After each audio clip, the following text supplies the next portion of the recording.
All right, of course, welcome to Up North Live's Unscripted tonight. Of course, a lot to talk about, including a special fundraiser coming up for some people living in Jamaica who are seasonal workers here in Northern Michigan. We're going to talk about that special fundraiser and how you can also take part and help with that. Starting off, though, the search continues for a missing Wexford County woman who is 9 months pregnant. 22-year-old Rebecca Park hasn't been seen since November 3rd. And then as deputies follow every lead right now, friends say that they have now been cleared to actually help look for her. And as our Tony Lundy reports, her loved ones are desperate for answers. Rebecca was seen Monday night getting into a dark-colored vehicle outside a home on South 21.5 Road in Boone Township.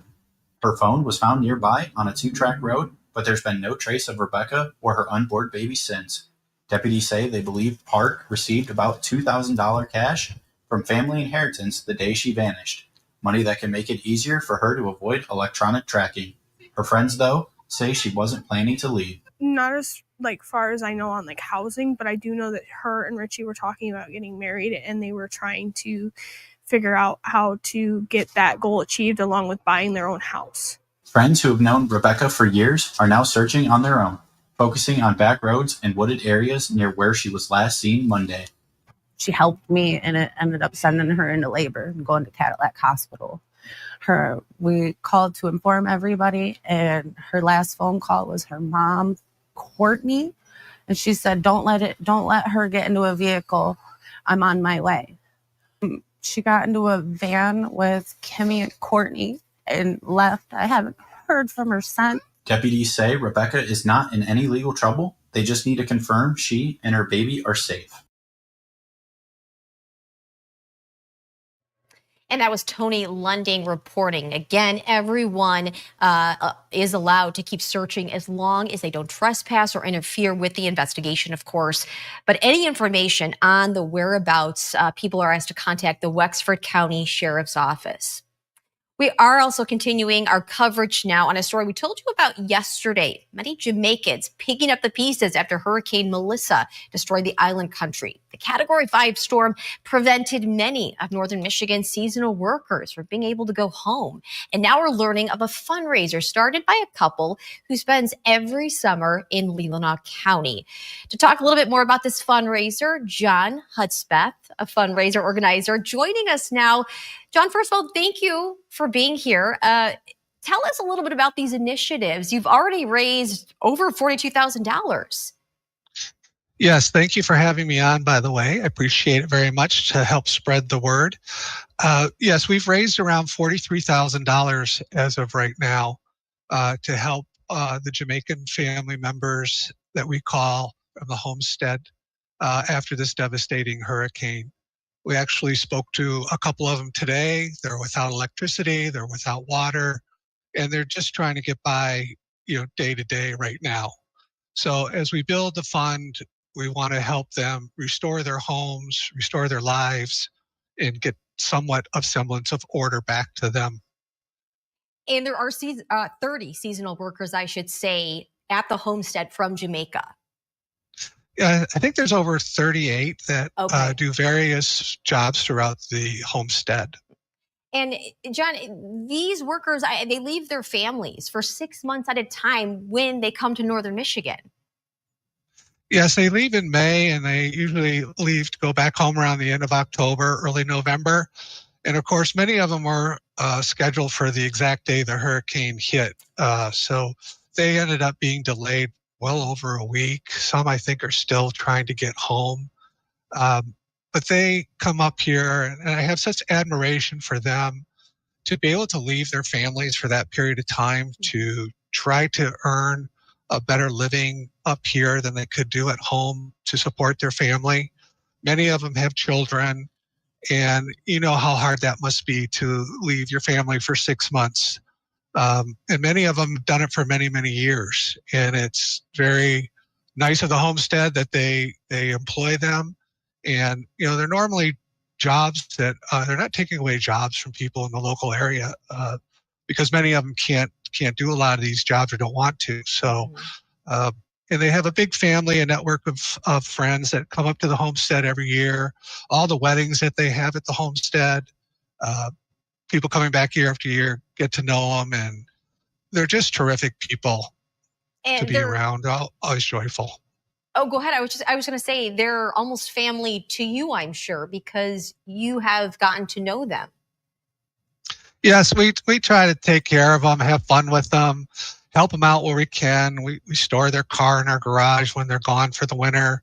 If it gets a little cold, and they're from Jamaica, we try to give them some warm clothing if it get a cold snap, and just try to help them out. And you never see them in a bad mood. They really create such a wonderful vibe, if you want to call it, at the homestead to make it fun and enjoyable. And no matter how long the line is, or to get food or drinks or whatever, they're always in a good mood. And it's so much fun to be around them, to joke with them and have fun. And they're just terrific people, and they're very selfless people.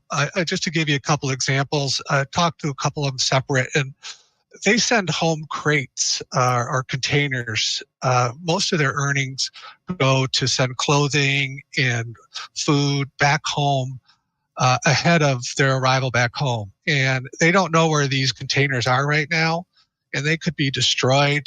And a lot of their earnings go into putting products or materials into these containers.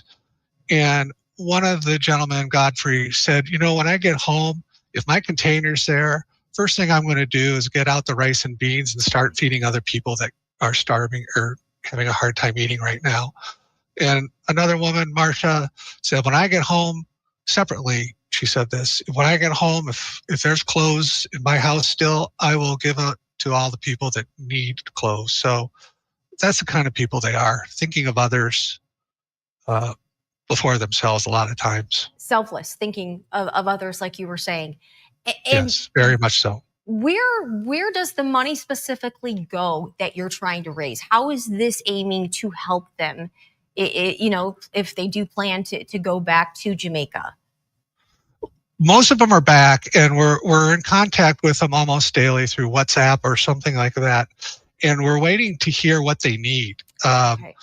We're trying to just support them on whatever way they need it. If they need a new water tank, or if they need whatever they need, clothes. And so we'll make sure that they are distributed the funds to as many people as possible.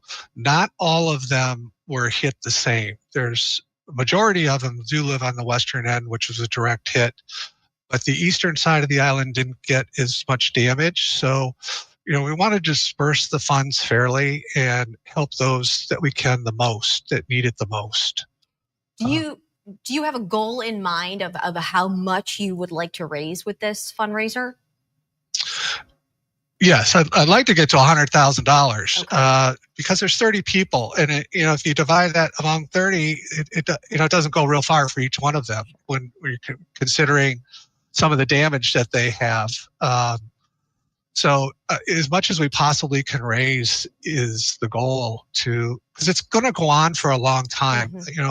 I mentioned yesterday, my mother had been through a hurricane in Hawaii years ago, and we visited 8 months later, and there's a lot of devastation on an island that takes so long because you have to put everything on a boat to get there.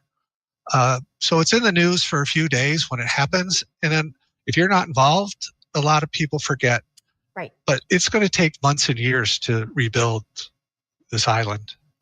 And talking with them, I'm sure you've had you mentioned having conversations with them about what their plans are when they return. How are they feeling right now with the fact that people are trying to help? What are their thoughts on these initiatives? They're so grateful and so thankful. We gave them some funds to travel home with because wanted them to have some cash when they landed, and we distributed it to them at the homestead. And I got more hugs and kisses, and my wife did that night, and blessings, and they were just so overwhelmingly thankful. And every day that they reach out to us, they just appreciate what we're doing, what everyone else is doing, all the people that are contributing. If it's $5 or whatever, it's helping. And they know that their family back here in the United States is behind them and helping them. And speaking of helping, John, how can people, if they are watching tonight, how can they make a donation? Obviously, every amount helps in some way. Yes, we have a GoFundMe account, and it's GoFundMe Restore Hope for Jamaican Workers in Glen Arbor. That's what I named it. So if you just type that in at GoFundMe, you'll see the account, and there's an area for donations. And you mentioned too, there are some workers that are still at the homestead because it's not possible for them to get to their families because of obviously devastation from Hurricane Melissa. Yeah, I think they'll be leaving soon. Some of them were scheduled to leave a little later, anyways, but I think they're all planning to go soon. So I would imagine they'll be home very soon. John, thank you for what you're doing, you and your wife. Of course, we do have all of the information posted on our website, UpNorthLive.com, where people can make those donations. And we do appreciate all of those efforts. Switching gears, the Northern Lights could be bigger and brighter than ever this week. Meteorologist Ethan Foreman spoke to an astronomer professor about the science behind the aurora borealis. The Northern Lights is one of many things that is more common in northern Michigan, but this week, this is a phenomena that is happening all across the country in an intense way. We've recently had some activity from the sun. The sun's been very active of late during this part of the sunspot cycle with a lot of large sunspots. And from that, we're getting eruptions on the surface of the sun that push out into the area around the sun called the corona. These northern lights can be seen much further south in the northern hemisphere, and this is far from common. The outburst that we were getting northern lights as far south as Alabama, Florida, and Texas. Even some picked up in El Salvador. So we're looking at northern lights in the range of around 13 to 14 degrees north latitude, which is extremely unusual, if not maybe the first time ever. Due to cloud cover this week, it has been harder to view the northern lights here, but if you miss it, there will be some more chances over the next year or so. They just might not be as impressive as this week. The sun is cyclical, meaning it goes through an 11-year period of cycle where the activity of the sun increases and decreases, where we get a lot of sunspots, many coronal mass ejections, and this repeats about every 11 years. Right now, we're at the peak of that activity with the sun. The colors in the night sky are very vibrant, but there is some science going into how we see these vibrant colors. Now, the colors are a combination of intensity and the chemical elements in our atmosphere. So we'll see the reds and greens. Often the greens and blues are higher level and low energy level. So it's affecting most of the oxygen, nitrogen in our atmosphere. There is one color in particular that is making these northern lights very vibrant. When we get the reds, we're getting more of the lighter gases that are contained in the upper portion of our atmosphere become excited. So when we see the red ones, they're usually very, very intense outbursts from that. While this is a really cool phenomena that is happening, you may notice some disruptions this week to some technology. These highly charged particles interfere with satellites, telecommunications, so cell phone reception and other things that are involving satellites communication may be a bit problematic over the next couple of days. In northern Michigan, Ethan Foreman, Up North Live News. And if you capture the northern lights, of course, make sure to share them with us through our Chime-In page. We're going to feature some of those photos coming up in our newscast. And that brings us to our question of the day on our socials. It has to do with those majestic northern lights. There is a chance to see the aurora borealis tonight in northern Michigan, but it's not a guarantee. We want to know, though, have you ever seen the northern lights in person? Scan the QR code on your screen right now, or simply head to our website, UpNorthLive.com, or our Facebook page to vote. And if you have seen the northern lights, you can let us know by leaving a comment. And as always, we're going to take a look at those results coming up at the end of the show. And that takes us to our first break. But when we get back, we're going to be talking with Chief Meteorologist Joe Charlevoix about those northern lights and what to expect for the rest of the work week when we get back. Stay right here. I'm Jada Johnson from Big Boys TV, and the Fish and Game Report is sponsored by Johnson's Propane.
Well, welcome back. I have to say the weather today actually feels comfortable, and yesterday, day before, not so much, Joe. So I'm excited about some changes on the way. Yeah, that's right. By the way, we want to welcome Melissa to the team.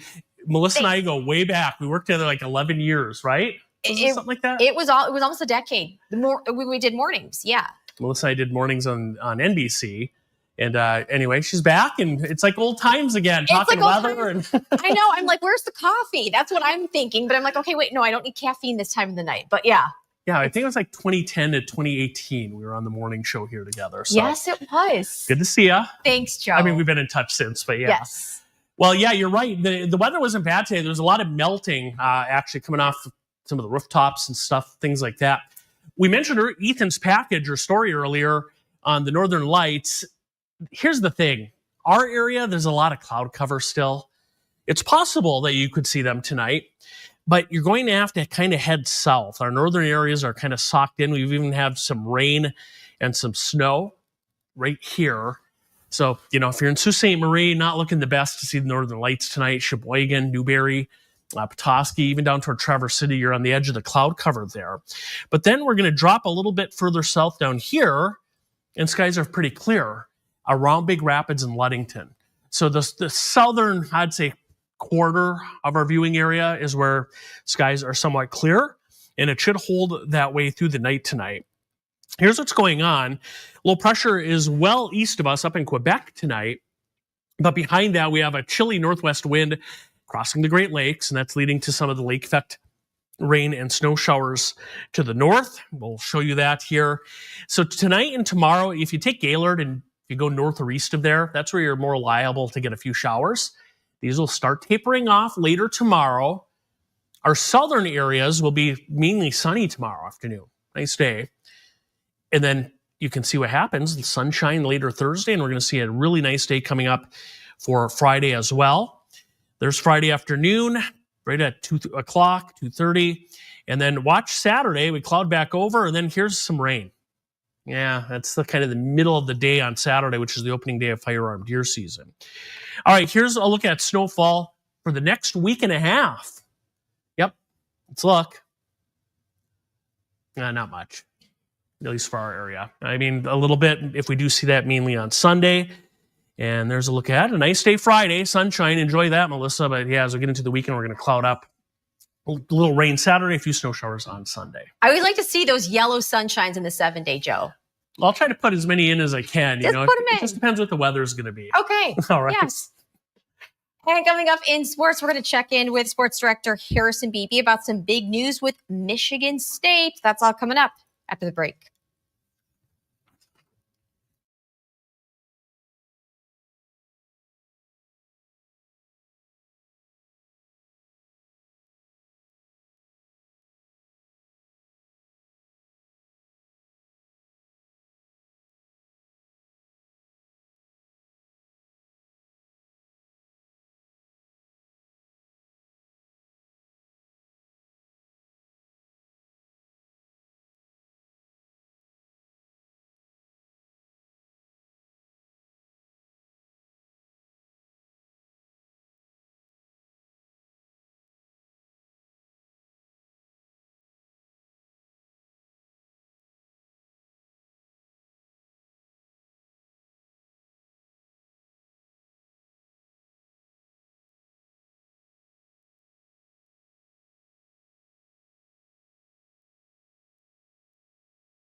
All right, Harrison Beebe, of course, sports director, has more on some big news coming up today with Michigan State. Hey, Harrison. Yeah, hey, Melissa. First off, let me join in everybody else today on camera saying welcome back to the station. Thank you. I, of course, remember well that you helped initiate me to my start at the station back in, March of 2010. Was it that long? Yes, it was. Mm-hmm. We go way back, Harrison. We do. I was your producer on the morning You were. show, so now we get to work together here on Unscripted, so pretty cool stuff there. And, I don't like to give away this information on television a lot, but this show, it's a little bit easier to share. You and I both went to Michigan State. We're alums, yeah. Been to a few MSU football games. Yeah. The program not in great shape right now, and this year is no exception, but now they're being punished for the last 3 years due to recruiting violations that took place under the Mel Tucker era. Of course, everybody knows a few years ago, Mel Tucker was dismissed from the football program. But now, as a result of some assistance and tampering with the recruiting and some ineligible players, 14 wins now vacated from the 2022, 2023, and 2024 seasons. So it all is in the past, and nothing really successful came from those seasons. But either way you look at it, MSU taking a tough one on the chin today, and they're getting fined some money as well as a percentage that the football program brings into the program every few years. And they're also going to be on probation now, Melissa, for the next 3 years. So tough spot for MSU football to be in at the moment. But now that we got these punishments out of the way, maybe they can start to focus on some brighter things ahead. The Pistons have been looking great, Melissa. I don't know how much you've been paying attention to NBA basketball as of late. The Pistons lead the Eastern Conference right now, going up against the Chicago Bulls tonight. But I do have some unfortunate news for Piston fans who are watching out there. Tons of injured players are not going to be able to make the game tonight, including their star Cade Cunningham and Jalen Duren. So the attempts to win one back over the Chicago Bulls might not go as planned. But hey, either way, we'll show you highlights of what goes down tonight during Sports at 11. All right, Harrison, as always, thank you so much. We appreciate it. We're going to check in with the live results of our question. Of course, we want to know if you have seen those Northern Lights. Go to our social media pages, Facebook, and our website. We'll be right back.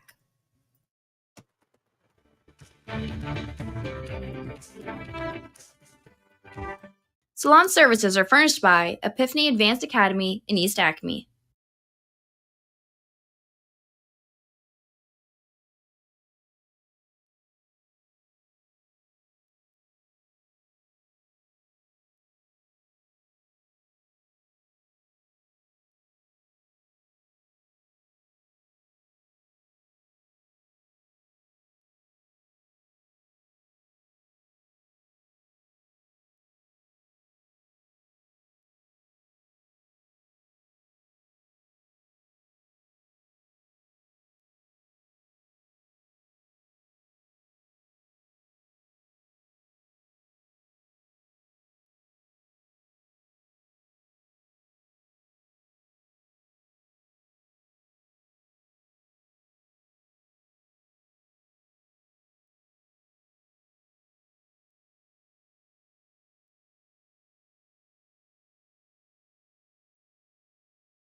Well, our question of the day, we want to know, have you ever seen the Northern Lights in person? And it looks like 78% saying yes, 22% saying no. Maybe that'll change tonight. You never know. But of course, go to our Facebook page. Let us know. Chime in. We're going to talk more about that, of course, later in other newscasts. But thank you for making Up North Live Unscripted, your choice for news. Of course, join us later tonight for 7 and 4 news at 11.